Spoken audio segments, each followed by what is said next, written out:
All right.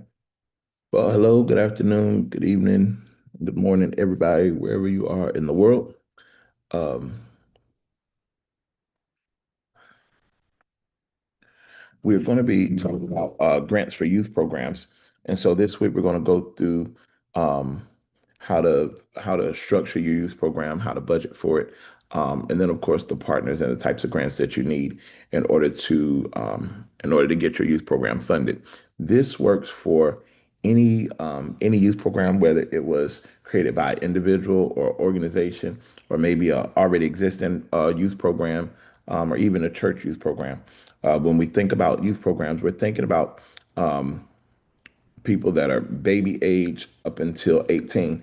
But when you look at federal grants actually consider youth programs to go up to age 24.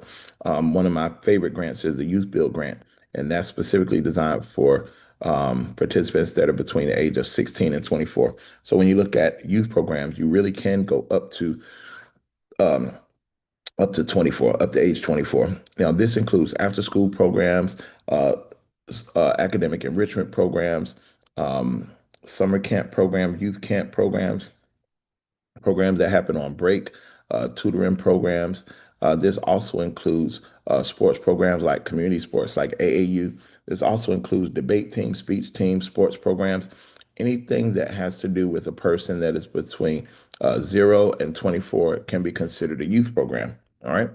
So today, I'm going to give you 7 things that you can do to start and fund your youth program.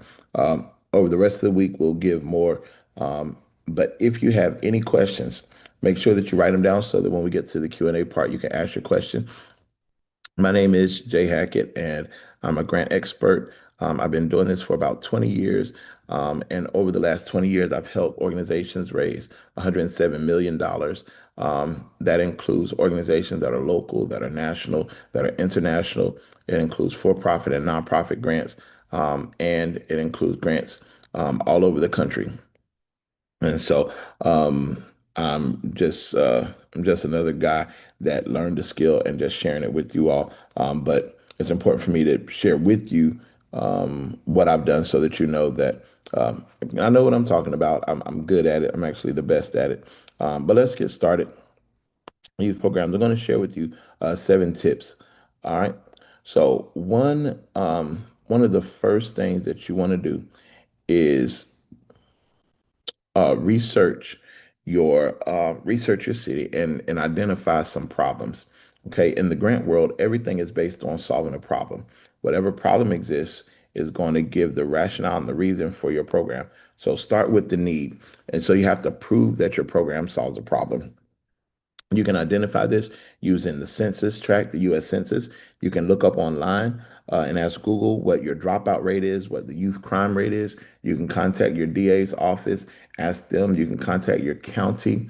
They have an office. Normally, they have an office of statistics and data. You can ask them. You can send an email to your city and ask them if something has happened in the news.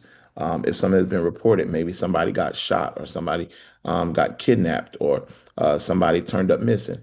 I remember in our city, there was a domestic violence tragedy where the man who was abusive to the woman, he shot the woman and all 3 of the kids. The kids were in middle school and high school. So this was a crazy tragedy that shook our whole city. But when you look at it and you think about what categories, there's a domestic violence problem, there's a child abuse problem, there's a child neglect problem, there's a gun problem, there's a mental health problem. All of these problems are an opportunity for funding. And when you look at that scenario and you're one of the ones that want to do something about it, you will write the grant so that you can get money to address the situation. I remember there was one thing that happened um, in in the um, in the city. When that happened, the domestic violence people stepped up. The child advocate people stepped up. But there was another problem. I got a call from one of the community leaders that asked me if there were any funds available to clean up the blood and gore. So you see that like there was horrible things that happened, and people want to help, but nobody thought, man, who's going to clean up this stuff? And because all of the victims were dead, they could not use victim advocacy money. You see what I'm saying? Because the culprit, the person responsible, he was also dead. He killed himself. They couldn't use that fund. Um, so there was a gap. And in that gap, there was an opportunity for somebody to meet that need. So when you think about your youth program, think about whatever the need is in your area. Are there youth that need jobs? Do they need training? Do they need art? Do they need support? Do they need mentors? Do they need to go visit college? Like, what do they need? Whatever it is that they need, that's where you start. And you want to ask yourself, why is this necessary? Because the data shows this, because graduation rate is low, because the dropout rate is high, because they are disproportionately policed and arrested, because too many of them are diagnosed with ADHD, because there's gang violence, because something happened in the community. So number one, you start with the need. All right. Number two, when you're creating your youth program, when you're creating your youth program, what you're trying to do is solve a problem. So you want to start with that problem. After you've identified the problem, the next thing you want to do is is design a program with measurable outcomes. So once you've identified the problem, and let's say you go to United Way and you just ask them about a report that they did on youth programs, because lots of United Ways have programs that operate in schools, and because of that, they have the reports already and they can just pull the data. All right. Um, so number two, you design a program with measurable outcomes. Now, when you're designing a program, it sounds complex, but it's really, really easy. All right. When you design a program, you want to have the 1-3-5 method. This is what I call the 1-3-5 method. One program focus, three activities, and five partners. All right. Now, let's look at your program. That one mission statement, it should be like 15 words long. One mission statement, three activities. That means we want to do this, this, and this. We want to do um, tutoring, recreation, and food, nutrition. Okay. We want to do counseling, case management, and criminal diversion activities. What three activities do you want to do? And then you want to identify the five partners. Now, the five partners that you identify can be anybody that refers to your program, anybody that your program participants are inside their program as well, anybody that you refer to, anybody that you need, anything that can somehow connect to your program is considered a partner. Now, when you're doing your outcomes, though, your outcomes need to be concrete and specific. You want to use numbers. This is what we call SMART outcomes: specific, measurable, achievable, realistic, and time sensitive. All right. You want your program focus to have outcomes. These outcomes sound something like this: improve reading scores by 20% within 1 year, increase attendance by 30% in 6 months, provide 100 hours of mentorship per child per year. All right. These are your SMART goals. They're specific, they're measurable, they're achievable, they're realistic, and they're time sensitive. And it's okay to start with small goals and then increase them. All right. Just have to make sure you have your goals. Number three, you want to build a community advisory team and build that early. Now, this advisory team consists of lots of people. Foundations love collaboration. The more partners you have, the more collaborators you have, the better it is for your grant application. So you want to invite parents, local educators. You want to invite the youth themselves and get their ideas and opinions. You want to invite faith leaders, grassroots organizations, existing organizations that already serve them. You want to call this group your community advisory board. And so on the grant application, when they ask you about what you do, make sure you write that we have a community advisory board that consists of parents, local educators, youth, and faith leaders and other organizations, etc. So these people will help you shape, support, and vouch for your program. When you are writing your grant application, everybody is going to answer the question, Everybody's going to be eligible. Everybody's going to qualify, but everybody's not going to have the forethought to get the youth involved, to get local educators involved, to get retired teachers involved, to get faith leaders involved, to get other youth programs involved. When you do that, the foundations see it as, if I give you money, I've actually done my money, the grant has stretched wider because you're connected to other people. All right. This is your community advisory board. Number four, the next thing you can do is start small and pilot your program. Call it a pilot.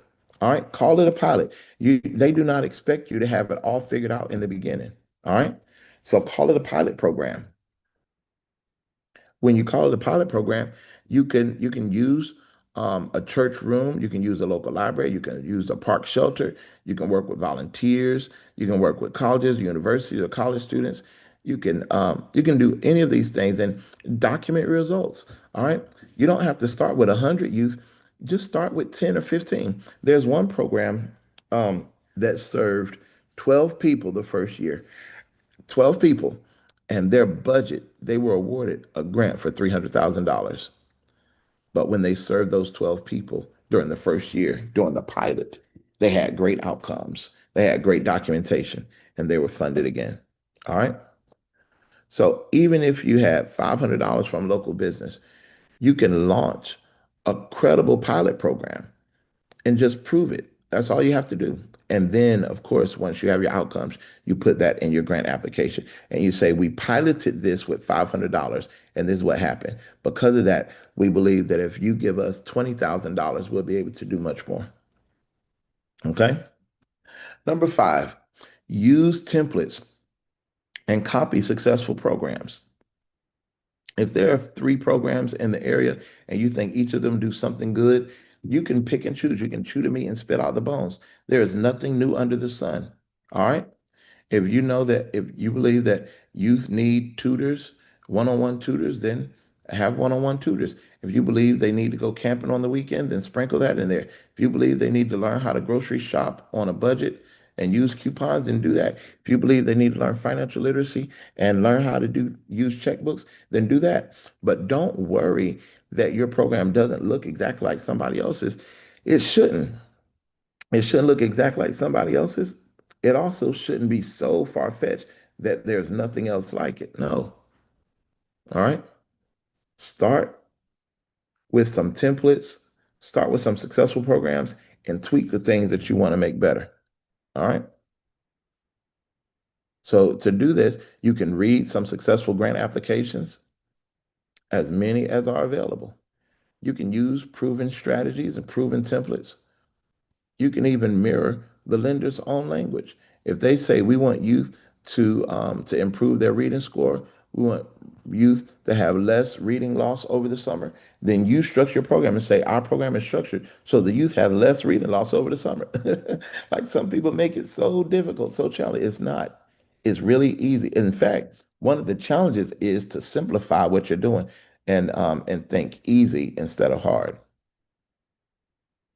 So one thing that you can do, you can search for previously awarded grants and ask for a copy, especially if it's a youth grant and you want to do something. All right. Number six, you can focus on sustainability, not just attainability. So when you're talking about your youth program, do not write the grant saying this is what we're going to do for a year. Say things like this is what we're going to do our first year, and this is how we're going to sustain it for years 2 through 3. This is our future of this. We want this program to grow into this. We want to eventually do this. All right. And so when you do that, you're talking about sustainability. When you're talking about sustainability, then the funding source that's giving you the money, their mindset is when we give you this money, this is just the beginning, and you're going to be around for a while. Funders hate giving money to programs that are going to disappear after a year. And that's why some programs, some funding sources do not like to fund staff. They'll fund your supplies and your program and your equipment, but they don't want to pay for staff because they don't want somebody to next year be fired because you don't have a grant to pay them. And then it'll look like it's on them because they didn't give you second year funding. All right. So you want to also focus on your partner contributions. Um, You want to talk about your volunteerism, talk about your connections. This is when you focus on sustainability. That lets the funding source see that you're going to be around for a while. All right. Now, even if you're only planning, plan with that in mind. You may not have done it yet. You may not have done the program. If you're just planning, still plan with sustainability. And then number seven, tell a compelling story. When you're looking at funding sources, foundations want a story that's a change in condition. They want to know that something started one way and because of you, something ended another way. So you can open up with a real story, break it down into two or three sentences. You can follow up with data from that story just to show a strong plan, or you can end with a vision that inspires somebody to do something more. So these are seven things that you can do to strengthen your grant applications and your youth program. Now, remember, we're going to be here all week talking about your youth program. So what I want you to do is take some of these strategies and try them out. Actually, write some stuff down on paper so that you can have questions and I can help you in real time. If you have any questions right now, I'm glad to answer them. We only have about 4 minutes left for questions, and then you all can get back to your day. Any questions?